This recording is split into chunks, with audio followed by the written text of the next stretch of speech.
होगा इस मिट्टी की जो फर्टिलिटी है वो कैसे हो जाएगी, वीक होती चली जाएगी। या सपोज डैट आपने लिग्यूमिनस प्लांट लगाया, सॉरी नॉन लिग्यूमिनस एग्रीकल्चर किया लाइक वीट, तो लिग्यूमिनस नॉन लिग्यूमिनस एग्रीकल्चर किया आपने, तो नॉन लिग्यूमिनस प्लांट लगाया, जैसे गेहूँ की खेती करी, तो लिग्यूमिनस नॉन लिग्यूमिनस की खासियत होती है मिट्टी की जो फर्टिलिटी होती है, जो नाइट्रोजन जो मौजूदगी होती है उसे कमी कर देता है। अभी लेकिन नॉन लिग्यूमिनस लगाया उसके दोबारा फिर आपने नॉन लिग्यूमिनस, तो मिट्टी की क्या हो जाएगा, कम होती चली जाएगी। तो इससे क्या करें, आप पहले नॉन लिग्यूमिनस करें, फिर लिग्यूमिनस लगाएं, फिर नॉन लिग्यूमिनस लगाएं, फिर लिग्यूमिनस लगाएं, फिर नॉन लिग्यूमिनस, इस तरह से क्या है एक रोटेशन चलता रहता है, फसल चक्र जिसे हम कहते हैं। लिग्यूमिनस प्लांट की खासियत होती है, लिग्यूमिनस प्लांट जो लगाए जाते हैं, लिग्यूमिनस प्लांट लाइक हमारा मटर की खेती हो गई, मूंग दाल की खेती हो गई, ये लिग्यूमिनस प्लांट होते हैं। इनकी खासियत होती है कि मिट्टी में ना नाइट्रोजन को एब्जॉर्ब करते हैं ज़्यादा से ज़्यादा, इससे मिट्टी की क्या होती है फर्टिलिटी को बढ़ जाती है। तो यहाँ से मिट्टी की फर्टिलिटी कम हुई, यहाँ से बढ़ गई, फिर लगा लो आप नॉन लिग्यूमिनस प्लांट तो कम हो गई, इस तरह से ये रोटेशन चलता रहता है। नेक्स्ट आ रहा है हमारा ग्रोइंग फॉडर। ग्रोइंग फॉडर क्या, जैसे कि सबसे बड़ी प्रॉब्लम है सोइल इरोजन का, एक बहुत बड़ा प्रॉब्लम है ओवर ग्रेजिंग। जो एनिमल्स जो जंगलों में या किसी खेत में घुस जाते हैं और वो ओवर ग्रेजिंग कर लेते हैं, तो उससे क्या होता है वहाँ से प्लांट्स हट जाते हैं, तो मिट्टी खाली रहती है, उसका सोइल इरोजन रहता है। तो इसके लिए क्या एक तरीका निकाला किसानों ने क्या कि इन एनिमल्स के लिए क्या करें, ज़्यादा से ज़्यादा फॉडर करें, ज़्यादा से इनके चारा करें, जो इनके ज़्यादा से ज़्यादा चारा जब इनके मौजूद रहेगा तो इस फील्ड में जाएंगे नहीं, ठीक है ना। तो ग्रोइंग फॉडर भी एक डिफरेंट वेज है कंजर्वेशन ऑफ सोइल का। सो स्टूडेंट हमारा इस तरह से सोइल रिसोर्सेज तरह से टॉपिक ख़त्म होता है। अब नेक्स्ट टॉपिक हमारा स्टार्ट होता है वाटर रिसोर्सेज। वाटर रिसोर्सेज में हम लोग 3 चीज़ें पढ़ेंगे, introduction, water in India and conservation of water resources. सबसे पहले हम लोग इसका इंट्रोडक्शन जानते हैं। It is precious natural resources, सबसे प्रीशियस नेचुरल रिसोर्स होता है, हम सभी जानते हैं पानी की वैल्यू। कितने पार्ट पे कवर है, 3/4 of the earth surface is covered by the water.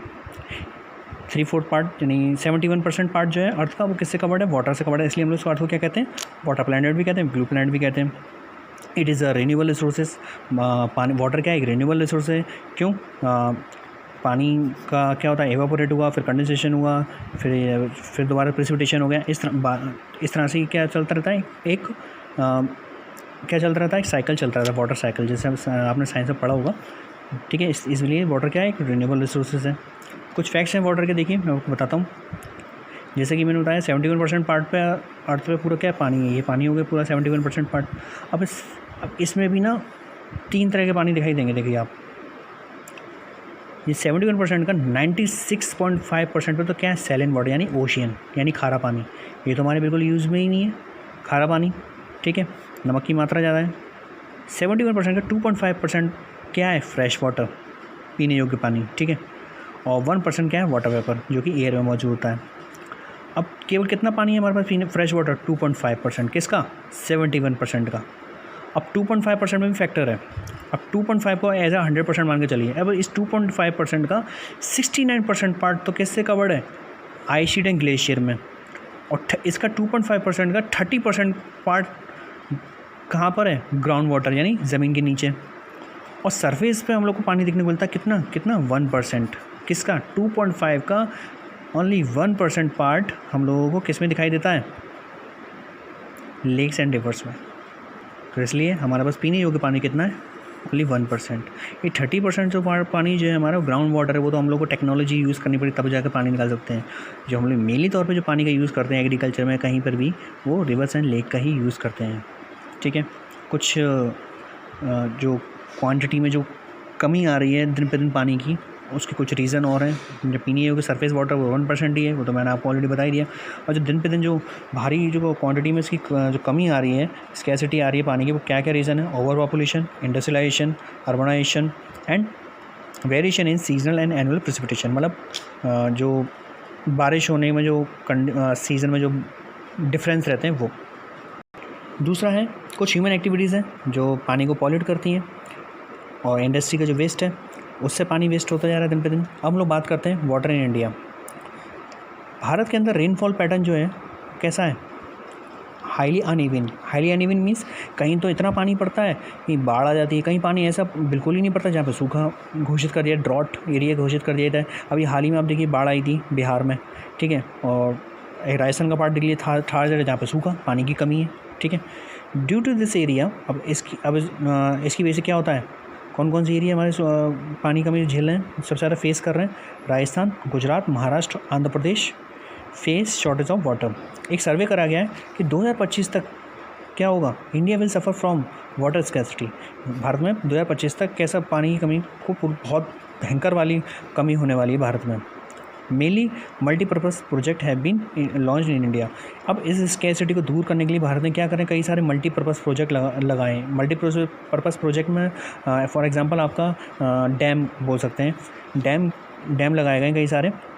इसे मल्टीपर्पज़ क्यों बोला जाता है, मल्टीपर्पज़ का मतलब होता है कि मतलब कोई एक चीज़ आप करें, उस एक चीज़ से कई सारे आपकी रिक्वायरमेंट आपकी कंप्लीट हो, वो मल्टीपर्पज़ प्रोजेक्ट कहलाता है। अभी डैम मैंने आपको एग्जांपल बताया, इस डैम से कई सारे पर्पज़ कंप्लीट होते हैं। क्या क्या, इससे एग्रीकल्चर, इंडस्ट्रीज़, डोमेस्टिक पर्पज़, इस सारे पर्पज़ हमारे, और जनरेटिंग हाइड्रो इलेक्ट्रिसिटी, ये सारे पर्पज़ हमारे फुलफिल होते हैं। किससे, किस चीज़ से, केवल एक डैम लगाने से। एक डैम के मैंने नाम बताए थे, Bhakra Nangal dam and Hirakud dam, ठीक है। नेक्स्ट हमारा आ रहा है कंजर्वेशन ऑफ वाटर रिसोर्सेज। करके कंजर्वेशन ऑफ वाटर का कैसे कर सकते हैं, पानी का वेस्टेज ना करें, कम से कम पानी का यूज़ करें, जितना नीड हो उतना पानी का यूज़ करें। जो घर में जो नल वगैरह, टैप्स वगैरह जो होते हैं, वो अगर ख़राब हैं उनको जल्द से जल्द रिपेयर कराएँ। रेन वाटर हार्वेस्टिंग सबसे बेस्ट मेथड है कंजर्वेशन का वाटर का, रेन वाटर हार्वेस्टिंग। नेक्स्ट आ रहा है एफॉरेस्टेशन ज़्यादा से ज़्यादा पेड़ लगाएं। लास्ट हमारा आ रहा है sprinkles and drip system should be use. Sprinkles और ड्रिप क्या होता है, स्प्रिंकल आपने देखा होगा, एक तरीके की बारिश सी करता है एकदम, रेनफॉल, आर्टिफिशियल रेनफॉल, मतलब ये पाइपलाइन है, इसमें स्प्रिंकल्स लगा दिया जाता है ना, इससे पानी का पूरे में सर्कुलेट होता है बारिश की तरह।